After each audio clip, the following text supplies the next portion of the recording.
Alright, welcome back. In this video we're looking at cues. No, not that sort of cue, we're talking about something much more enjoyable.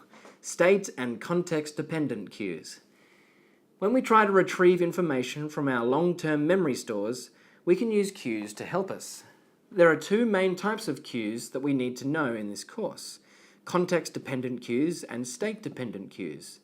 Let's start with the former.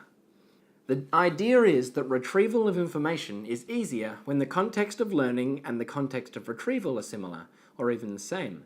Context generally refers to location.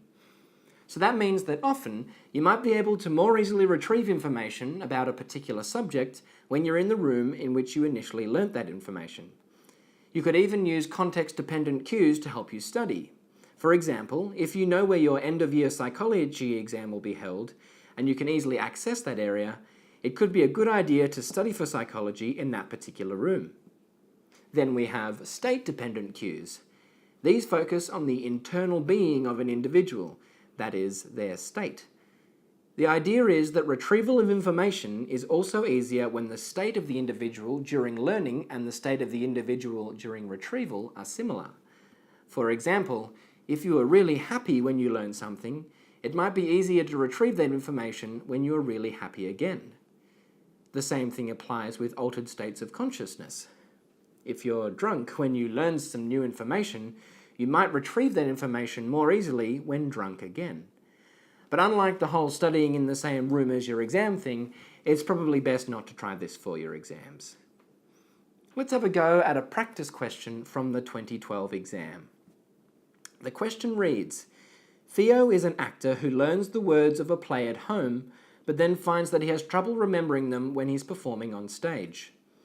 Explain how Theo could use state-dependent cues to help him remember the words of the play when he is performing on stage. Now remember, state-dependent cues refer to one's internal environment, how they are feeling. So we could write something like this. Theo may have trouble remembering the words of the play when performing on stage due to being nervous. To counter this, Theo could use a state-dependent cue.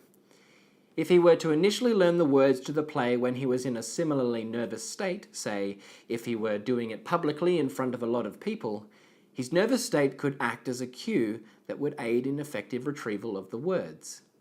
And that's my cue to stop talking. Thanks for watching and happy studying.